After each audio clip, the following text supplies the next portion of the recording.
செல்வம் பெருகும் வளம் அள்ளித்தரும் அக்ஷய திருதியை முன்னிட்டு சூரஜ் ரவி கோல்டன் தங்க நகை சிறப்பு தள்ளுபடி எதிர்வரும் 19ஆம் தேதி ஞாயிற்றுக்கிழமை சிறந்த விலையில் தங்கம் வாங்க உங்களை அன்புடன் அழைக்கிறோம். இன்னும் எதுக்கு யோசிக்கிறீங்க? ஞாயிறன்று அக்ஷய திருதியை எங்களுடன் கொண்டாடுங்க. இது சுவிஸ் தமிழ் டிவியின் இன்றைய பிரதான செய்திகள். செய்தி ஆசிரியர் தேவாமதன், செய்திகளை வாசிக்கும் நான் துறைய பவினோத் கண்ணன். முதலில் தலைப்புச் செய்திகள். சுவிட்சர்லாந்தின் அப்பென்சலாவுசஹோடன் கண்டோனில் இரட்டை கொலை. சுவிட்சர்லாந்தில் ஒழுங்கமைக்கப்பட்ட குற்றங்களுக்கு எதிராக கடும் நடவடிக்கை. துர்கவ் கண்டோனில் உள்ள ஆம்பிரிஸ்வில் பகுதியில் கார் திருட்டு முயற்சி, இளைஞர் கைது. ஆர்கவ் பகுதியில் போலீஸ் மோசடி மீண்டும் அதிகரிப்பு. சுவிட்சர்லாந்தில் ட்ரோன் பறக்க அனுமதி விதிகள் கடுமை. மத்திய கிழக்கு மோதல், சுவிஸ் கடிகாரத்துறையில் உறுதியற்ற நிலை அதிகரிப்பு. சுவிட்சர்லாந்தில் புதிய மருத்துவர்களில் பெரும்பாலானோர் வெளிநாட்டவர்கள். சுவிட்சர்லாந்தில் வெளிநாட்டவர்களுக்கு வீடு வாங்க கட்டுப்பாடு. இதுவரைக்கும் எங்களுடைய யூடியூப் சேனலை சப்ஸ்கிரைப் செய்யாமல் பார்க்கும் சொந்தங்கள் சப்ஸ்கிரைப் செய்து எங்களுக்கான ஆதரவுகளை வழங்குங்கள். தொடர்பான விரிவான செய்திகள். ஒரு மாதிரியா புது வீடு கட்டியாச்சு. இனி இதுக்கு சோஃபா, கதிரை, கட்டில் என எல்லாம் வாங்கணும். கையில வேற காசு இல்ல. கையில காசு இல்லன்னு கவலைப்படாதீங்க. முற்பணம் இல்லாமல் உங்களுக்கு பிடிச்ச தளபாடங்களை மாடர்ன் மொபைல் ஷோரூம்ல பெற்றுக்கொள்ள இப்பவே அழையுங்கள். Modern mobile GmbH. கட்டணம் இல்லாமலேயே உங்கள் கனவு இல்லத்தை அழகாக்குங்கள். சுவிட்சர்லாந்தில் வீட்டு வசதி பற்றாக்குறை அதிகரிக்கும் நிலையில் வெளிநாட்டவர்களுக்கு நிலம் மற்றும் வீடுகளை வாங்குவதில் புதிய கட்டுப்பாடுகளை விதிக்க மத்திய அரசு திட்டமிட்டுள்ளது. இதை சுவிஸ் பெடரல் கவுன்சில் புதன்கிழமை அறிவித்தது. இந்த புதிய முன்மொழிவின்படி ஐரோப்பிய ஒன்றியம் மற்றும் EFTA நாடுகளைச் சேர்ந்தவர்கள் அல்லாத வெளிநாட்டவர்கள் சுவிட்சர்லாந்தில் வீடு வாங்க முன் கட்டாயமாக அனுமதி பெற வேண்டும். குறிப்பாக அவர்கள் முதன்மை குடியிருப்புகளாக பயன்படுத்தும் வீடுகளுக்கு இந்த விதி கடுமையாக அமுல்படுத்தப்பட உள்ளது. சுவிட்சர்லாந்தில் உள்ளூர் மக்களுக்கு வீடு கிடைப்பதில் சிரமம் அதிகரித்து வருவது அரசு இந்த முடிவுக்கு தள்ளியுள்ளது. சமீப ஆண்டுகளில் வெளிநாட்டு முதலீட்டாளர்கள் மற்றும் குடியேறிகள் அதிக அளவில் சொத்துக்களை வாங்கியதால் வீட்டு விலைகள் உயர்ந்து உள்ளூர் குடிமக்கள் பாதிக்கப்பட்டுள்ளார்கள் என்ற குற்றச்சாட்டு எழுந்துள்ளது. மேலும் விடுமுறை வீடுகள் தொடர்பிலும் கட்டுப்பாடுகள் அதிகரிக்கப்பட உள்ளன. தற்போது ஒவ்வொரு கண்டோனுக்கும் வெளிநாட்டு குடிமக்கள் வாங்க அனுமதிக்கப்பட்டுள்ள வீடுகளின் வருடாந்திர ஒதுக்கீடு உள்ளது. இந்த ஒதுக்கீடுகளை குறைக்கும் திட்டமும் அரசால் முன்வைக்கப்பட்டுள்ளது. இத்தோடு மாத்திரமல்லாமல் வெளிநாடுகளுக்குள் இடம்பெறும் சொத்து விற்பனைகளும் இனிமேல் அனுமதி பெறும் முறைக்கு உட்படுத்தப்பட உள்ளது. அதாவது ஒரு வெளிநாட்டவர் மற்றொரு வெளிநாட்டவரிடமிருந்து வீடு வாங்கினாலும் கூட அரசின் ஒப்புதல் அவசியம். இந்த நடவடிக்கைகள் அனைத்தும் சுவிட்சர்லாந்தில் வீட்டு வசதி நிலையை சீரமைத்து உள்ளூர் மக்களுக்கு வீடுகளை எளிதாக கிடைக்க செய்வதற்கான முயற்சியாக கருதப்படுகிறது. இருப்பினும் இந்த திட்டம் நடைமுறைக்கு வரும் முன் சட்ட மாற்றங்கள் மற்றும் அரசியல் விவாதங்கள் இடம்பெறவுள்ளன. சுவிட்சர்லாந்தில் தற்போது பணியாற்றும் மருத்துவர்களில் குறிப்பிடத்தக்க அளவு வெளிநாட்டில் பயிற்சி பெற்றவர்களாக உள்ளனர். நாட்டின் மருத்துவத்துறையில் வெளிநாட்டு நிபுணர்களின் பங்கு அதிகரித்து வருவதை சமீபத்திய புள்ளி விவரங்கள் வெளிப்படுத்துகின்றன. சுவிஸ் மெடிக்கல் அசோசியேஷன் வெளியிட்டுள்ள சமீபத்திய அறிக்கையின்படி தற்போது சுவிட்சர்லாந்தில் பணிபுரியும் மருத்துவர்களில் சுமார் 43% பேர் வெளிநாடுகளில் மருத்துவ பயிற்சி பெற்றவர்கள். இது நாட்டின் சுகாதார அமைப்பு வெளிநாட்டு மனித வளத்தின் மீது பெரிதும் சார்ந்து உள்ளது என்பதை காட்டுகிறது. அதே வெளிநாட்டுக்குள் தேவையான அளவு மருத்துவர்களை உருவாக்க முடியாத நிலையும் கவலைக்கிடமாக உள்ளது. சுவிட்சர்லாந்து தன்னிச்சையாக தனது மருத்துவ பணியாளர்களை புதுப்பித்துக் கொண்டிருக்க முடியவில்லை. ஏனென்றால் உள்ளூர் கல்வி அமைப்புகள் போதுமான எண்ணிக்கையில் மருத்துவர்களை உருவாக்கவில்லை என அந்த அறிக்கை சொல்கிறது. இந்நிலைமையின் விளைவாக வெளிநாட்டு மருத்துவர்களின் விகிதம் தொடர்ந்து உயர்கிறது. 2025ஆம் ஆண்டில் புதிதாக பணியில் சேர்ந்த 1132 மருத்துவர்களில் 52% பேர் வெளிநாடுகளில் பயிற்சி பெற்றவர்கள் என்பது இதற்கு தெளிவான சான்றாகும். சுகாதார சேவைகளின் தரத்தையும் தொடர்ச்சியையும் பராமரிக்க வெளிநாட்டு மருத்துவர்கள் முக்கிய பங்காற்றினாலும் நீண்ட காலத்தில் உள்ளூர் மருத்துவ கல்வி மற்றும் பயிற்சி அமைப்புகளை வலுப்படுத்துவது அவசியம் என்ற கருத்து வலுக்கிறது. மத்திய கிழக்கில் உருவாகியுள்ள பதற்றமான சூழ்நிலையின் பின்னணியில் துபாயை சேர்ந்த செல்வந்தர்கள் சுவிட்சர்லாந்தை பாதுகாப்பான தங்குமிடமாக தேர்வு செய்யும் நிலை அதிகரிக்கிறது. குறிப்பாக சுக்கண்டோன் அதன் நிலையான அரசியல் சூழல் மற்றும் நாட்டிலேயே குறைந்த வரி விகிதம் காரணமாக உயர்ந்த வருமானம் கொண்டவர்களை ஈர்க்கும் முக்கிய மையமாக மாறியுள்ளது. இந்த மாற்றத்தை அதிகாரப்பூர்வமாக உறுதிப்படுத்தியுள்ள ஹெய்ன்ஸ் ஸ்டான்லர் துபாயிலிருந்து வருவோரின் விசாரணைகள் மற்றும் ஆர்வம் குறிப்பிடத்தக்க அளவில் அதிகரித்து வருவதாக தெரிவித்தார். துல்லியமான எண்ணிக்கைகள் வெளியிடப்படவில்லை என்றாலும் இந்த போக்கில் தெளிவான உயர்வு இருப்பதாக கூறினார். ஈரான் தொடர்பான மோதல்கள் மற்றும் பிராந்திய அரசியல் அசாதாரணம் காரணமாக வளமான முதலீட்டாளர்கள் தங்கள் சொத்துக்களையும் குடும்பங்களையும் பாதுகாப்பான நாடுகளுக்கு மாற்ற முனைவதாக மதிப்பிடப்படுகிறது. இந்த நிலையில் சுவிட்சர்லாந்து அதன் அரசியல் நிலைத்தன்மை, வங்கி ரகசியம் மற்றும் உயர்தர வாழ்க்கை முறையின் காரணமாக நீண்ட காலமாகவே செல்வந்தர்களின் விருப்பமான இடமாக இருந்து வருகிறது. இதேவேளை நடப்பில் உள்ள மோதல்களை குறித்து வருத்தம் தெரிவித்த ஹெய்ன்ஸ் ஸ்டான்லர் அதே நேரத்தில் இந்த நிலைமையால் சுக்கண்டோன் ஒரு வகையில் நன்மை அடைந்து வருவதை மறக்க இயலாது என்றும் தெரிவித்தார். மத்திய கிழக்கில் நிலவும் போர் சூழ்நிலை உலக புகழ்பெற்ற சுவிட்சர்லாந்தின் கடிகாரத் துறையில் புதிய அனிச்சயத்தை உருவாக்கியுள்ளது. ஏற்கனவே பல பொருளாதார சவால்களை சந்தித்த இந்த பாரம்பரிய தொழில் தற்போதைய நிலைவரத்தால் மேலும் அழுத்தத்துக்குள்ளாகியுள்ளது. எலி பெர்ன்ஹெய்ம் ரேமண்ட் வீல் நிறுவனத்தின் தலைமை நிர்வாக அதிகாரி, தற்போதைய மத்திய கிழக்கு சூழ்நிலையின் முக்கிய தன்மை என்னவெனில் எதையும் முன்கூட்டியே கணிக்க முடியாத நிலைமைதான் என்றார். தினந்தோறும் சூழ்நிலைகள் மாறக்கூடியதாக இருப்பதால் வணிக திட்டமிடலில் பெரும் சிக்கல் உருவாகியுள்ளது என்றார். ஒரு நாளில் இருந்து மறுநாளுக்குள் எல்லாம் மாறிவிடக்கூடும். அதில் எங்களுக்கு கட்டுப்பாடு எதுவும் கிடையாது என்பதுதான் மிகவும் அசாதாரணமும் தொழில்துறைக்கு பாதிப்பை ஏற்படுத்தக்கூடிய காரணமும் என்றார். இதேவேளை நீண்ட கால நோக்கில் சுவிட்சர்லாந்தின் கடிகாரத்துறை பல்வேறு சவால்களை எதிர்கொண்டு மீண்டும் வந்துள்ளது என்றும் அதன் நிலைத்தன்மை குறிப்பிடத்தக்கது என்றும் எலி பெர்ன்ஹெய்ம் நம்பிக்கை தெரிவித்தார். தற்போதைய சிக்கல்களையும் இந்த துறை தாண்டி முன்னேறும் என்ற எதிர்பார்ப்பும் தொழில்துறையில் நிலவுகிறது.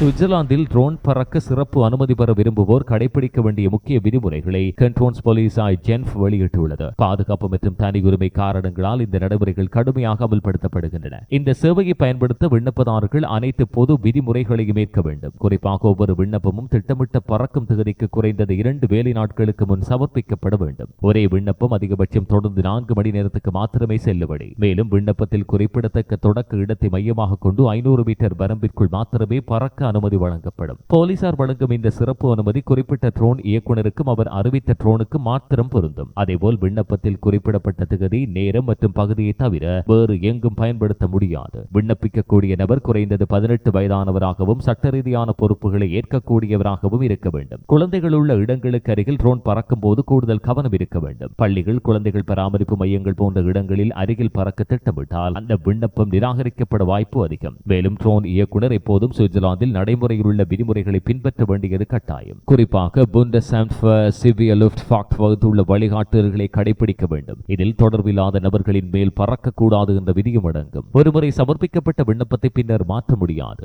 ஒவ்வொரு விண்ணப்பத்திற்கும் 25 சுவிஸ் பிராங்க் கட்டணம் வசூலிக்கப்படும். அது விண்ணப்பம் ஏற்கப்பட்டதா அல்லது நிராகரிக்கப்பட்டதா என்பதையும் பொருட்படுத்தாது. ட்ரோன் மூலம் எடுக்கப்படும் படங்கள் மற்றும் வீடியோக்களுக்கு முழு பொறுப்பும் இயக்குநருக்கே உரியது. குறிப்பாக தனியுரிமை மற்றும் தரவு பாதுகாப்பு சட்டங்களை மதிக்க வேண்டும். மேலும் போலீசார் வழங்கும் இந்த அனுமதி கூட்டாட்சி சட்டங்களுக்கு எதிரான சலுகையாக கருதப்படாது. பொது பாதுகாப்பு காரணங்களால் எப்போது வேண்டுமானாலும் அது ரத்து செய்யப்படலாம் என்றும் அதிகாரிகள் தெரிவித்தனர்.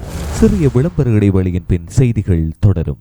சுவிட்சர்லாந்தின் சூரிச் நகரில் புத்தம் புதிய டிசைன்களுடன் கண்கவர் தங்க நகைகளுக்கு நாட வேண்டிய ஒரே இடம் AK Gold Jewelry. உங்கள் அழகை மேலும் மெருகூட்ட மெய்சில் இருக்கும் விலை கழிவுகளோடு நகைகளை பெற்றுக் கொள்ளவும் பழைய நகைகளை திருத்திக் கொள்ளவும் நாடுங்கள் AK Gold Jewelry. இப்போதே அழையுங்கள் 0783131 எவ்வளவு காலம்தான் பழைய வீட்லயே வாழ்க்கையை ஓட்டுவீங்க? உங்கள் பழைய வீட்டையும் பழைய சமையல் அறையையும் புதிதாக மாற்றும் நேரம் வந்தாச்சு. ஆமாம், நவீனமும் தரமும் நிறைந்த வீட்டை உருவாக்க சுவிஸில் இருக்கவே இருக்கிறது மாடர்ன் ஹவுஸ் GmbH. எமது சேவையால் இனிமேல் உங்கள் வீட்டில் எல்லாமே புதுசுதான். குறைந்த செலவு, அதிக தரம், நம்பிக்கையான நம்மவர் நிறுவனம் மாடர்ன் ஹவுஸ் GmbH நிறுவனம்.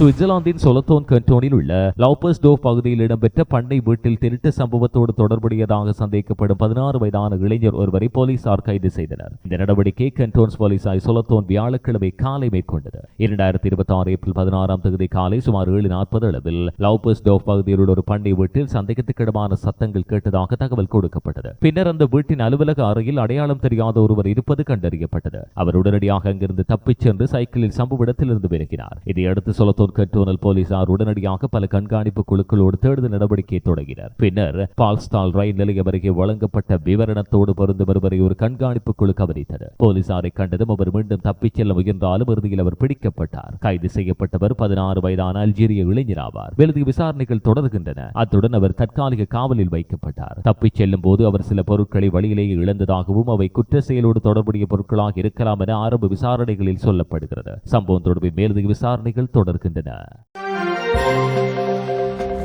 சுவிட்சர்லாந்தின் துர்கவ் கண்டோனில் உள்ள அம்ப்ரிஸ்வில் பகுதியில் பூட்டப்படாத கார்கள் உள்ளே தேடிச் சென்ற ஒருவரை போலீசார் கைது செய்தனர். இந்த நடவடிக்கை கண்டோன்ஸ் போலீசாய் துர்கவ் மேற்கொண்டது. வியாழன் அதிகாலை 3 மணிக்கு பின்னர் நார்த்ஸ்ட்ராச பகுதியில் ஒரு நபர் கார்கள் உள்ளே தேடிச் செல்கிறார் என்ற அப்பகுதி குடியிருப்பாளர் ஒருவர் அவசர அழைப்பு மையத்துக்கு தகவல் அளித்தார். இதையடுத்து உடனடியாக தேடுதல் நடவடிக்கை தொடங்கப்பட்ட நிலையில் துர்கவ் கண்டோனல் போலீசார் சந்தேக நபரை குறுகிய நேரத்திலேயே கண்டுபிடித்து கைது செய்தனர். கைது செய்யப்பட்ட நபரிடமிருந்து சில பொருட்கள் மீட்கப்பட்டன. அவை இதுவரை எந்த உரிமையாளருக்கும் தொடர்பு படுத்தப்படவில்லை தெரியவில்லை என்று அதிகாரிகள் தெரிவித்தனர். கைது செய்யப்பட்டவர் 23 வயதான மொரோக்கோ நாட்டைச் சேர்ந்தவர். மேலும் விசாரணைக்கு அவர் காவலில் வைக்கப்பட்டதோடு சம்பவம் தொடர்பாக அவருக்கு எதிராக அரசு வழக்கறிஞர் அலுவலகத்தில் வழக்கு பதிவு செய்யப்பட்டுள்ளதாகவும் போலீசார் தெரிவித்தனர்.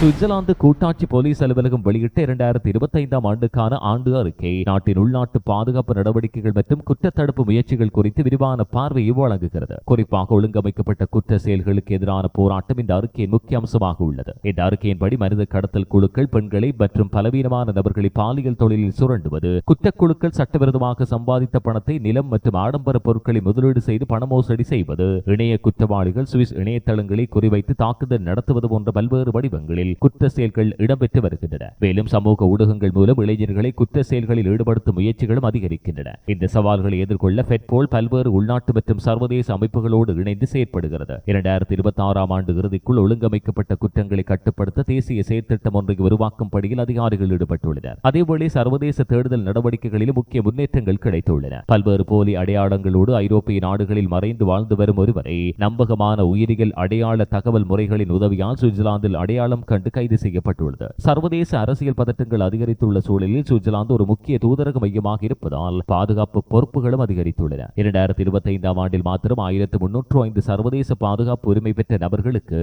ஃபெட்போல் மற்றும் அதன் கூட்டாளிகள் பாதுகாப்பு வழங்கினர். ஜெனீவா கடிகாரத்துறையை குறிவைத்து நடந்த மிரட்டல் மற்றும் குண்டு தாக்குதல்களுக்கு எதிராக கண்டோன்ஸ் போலீசாய் ஜென்ஃபோர்டு இணைந்து ஃபெட்போல் ஒரு சிறப்பு பணிக்குழுவை அமைத்தது. இதில் யூரோபோல் நிபுணர்களும் இணைந்தனர். குறிப்பாக கிரிப்டோ கரன்சி பரிவர்த்தனைகளை கண்காணிக்கும் நவீன தொழில்நுட்பங்கள் விசாரணையில் முக்கிய பங்கு வகித்தன. இந்த அறிக்கையின் புள்ளி விவரங்களும் முக்கியத்துவம் வாய்ந்தவை. ஷெங்கன் தகவல் அமைப்பில் ஆயிரக்கணக்கான தேடுதல் முடிவுகள் பதிவாகின. மேலும் நூற்றுக்கணக்கான நுழைவு தடைகள் விதிக்கப்பட்டதோடு 20,000க்கும் அதிகமான பண மோசடி, பயங்கரவாத நிதி அம்சம் மற்றும் குற்ற செயல்களோடு தொடர்புடைய சந்தேக அறிக்கைகள் பதிவாகின. இந்த அனைத்தும் சேர்ந்து பார்க்கும்போது சுவிட்சர்லாந்தில் குற்றங்களை கட்டுப்படுத்துவதில் தேசிய மற்றும் சர்வதேச ஒத்துழைப்பு மிக முக்கியமானதாக உள்ளதை இந்த ஆண்டு அறிக்கை வெளிப்படுத்துகிறது.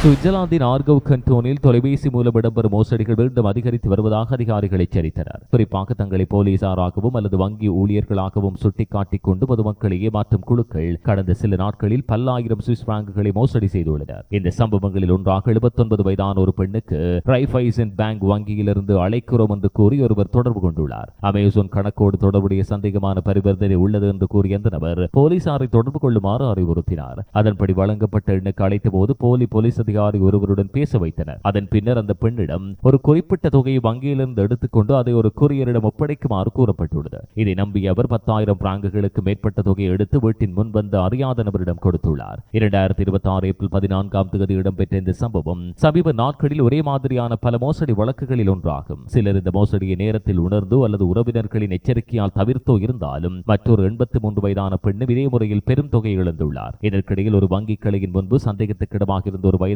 பெண்ணை கவனித்த கண்டோன்ஸ் போலீசார் ஆர்கோ போலீசார் உடனடியாக தலையிட்டு அவர் மோசடியில் சிக்குவதற்கு முன் தடுத்தனர். அவர் ஏற்கனவே 15,000 பிராங்குகளை எடுத்து வைத்திருந்தார் என்பதும் தெரிய வந்தது. மேலும் விசாரணைகளின் அடிப்படையில் ஆப்ரென்ஃபெல்டன் பகுதியில் 37 வயதான வட மெசிடோனிய நபர் ஒருவர் கைதானார். அவர் ஒரு மோசடி சம்பவத்தில் பாதிக்கப்பட்டவரிடமிருந்து பெற்றதாக கருதப்படும் பணத்தோடு இருந்ததாக போலீசார் தெரிவித்தனர். முன்னர் சில மாதங்கள் குறைந்திருந்த இந்த போலீஸ் மோசடி இப்போது மீண்டும் அதிகரித்து வருவதால் பொதுமக்கள் மிகுந்த எச்சரிக்கையோடு இருக்க வேண்டும் என்று போலீசார் அறிவுறுத்துகின்றனர். குறிப்பாக அறியாத நபர்களுக்கு பணம் அல்லது மதிப்புள்ள பொருட்களை ஒருபோதும் ஒப்படைக்க கூடாது என்ற எச்சரிக்கை மீண்டும் வலியுறுத்தப்படுகிறது. சுவிட்சர்லாந்தின் அப்பென்சல் ஹவுசஹவுடன் கண்டோனில் உள்ள ஒர்னேஷ் பகுதியில் வியாழக்கிழமை காலை இடம்பெற்ற இரட்டை கொலை சம்பவம் குறித்து முதற்கட்ட தகவல்கள் வெளியாகின. இந்த சம்பவம் அப்பகுதியில் பெரும் அதிர்ச்சி ஏற்படுத்தியது. கண்டோன்ஸ் போலீஸ் அப்பென்சல் ஹவுசஹவுடன் தெரிவிக்கையில் 48 வயதான ரஷ்ய வம்சாவளியைச் சேர்ந்த வீட்டு உரிமையாளர் பெண்ணும் அவரை சந்திக்க வந்திருந்ததாக கருதப்படும் இன்னொரு பெண்ணும் கூர்மையான ஆயுதத்தால் தாக்கப்பட்டு உயிரிழந்துள்ளனர். இரண்டாவது பெண்ணின் அடையாளம் இதுவரை அதிகாரப்பூர்வமாக வெளியிடப்படவில்லை. இந்த சம்பவத்தில் வீட்டின் உரிமையாளரின் 7 வயது சுவிஸ் சிறுமி காயமடைந்து மருத்துவமனைக்கு கொண்டு செல்லப்பட்டார். அதே நேரத்தில் குற்ற செயலில் ஈடுபட்டதாக சந்தேகிக்கப்படும் 23 வயதான துருக்கி நாட்டு இளைஞரும் குத்துக்காயங்களோடு மருத்துவமனையில் அனுமதிக்கப்பட்டுள்ளார். இருவரின் உயிருக்கு ஆபத்து கிடையாது என்று கூறப்படுகிறது. இந்த இளைஞரும் உயிரிழந்த பெண்ணுக்கு இடையிலான தொடர்பு குறித்து தற்போது விசாரிக்கப்படுகிறது. மேலும் இந்த நபர் முன்பே போலீசாருக்கு அறிமுகமானவர் எனவும் தகவல்கள் வெளியாகியுள்ளன. சம்பவ இடத்துக்கு அப்பென்சல் ஹவுசஹவுடன் கண்டோனல் போலீசாரின் பல குழுக்கள் மற்றும் சிறப்பு பிரிவுகள் விரைந்து சென்றதோடு அப்பென்சல் இனஹவுடன் கண்டோனல் போலீசாரின் குழுவும் இணைந்து செயற்பட்டன. அவசர மருத்துவ குழுவினரும் நிபுணர் மருத்துவர்கள் உடனடியாக உதவி செய்தனர். சம்பவத்தின் துல்லியமான சூழ்நிலைகளை கண்டறிய அரசு வழக்கறிஞர் அலுவலகத்தின் தலைமையில் விசாரணைகள் ஆரம்பிக்கப்பட்டுள்ளன. மேலும் கண்டோ நீதி மருத்துவ நிறுவன நிபுணர்கள் இந்த விசாரணைக்கு ஆதரவு அளித்து வருகின்றனர். இந்த அளவோடு சுவிஸ் தமிழ் டிவியின் இன்றைய பிரதான செய்திகள் நிறைவுக்கு வருகின்றன. இதுபோன்ற மேலதிக செய்திகளை பார்வையிட எங்களுடைய இணையதளமான swissthamil24.com அணுகுங்கள். வணக்கம்.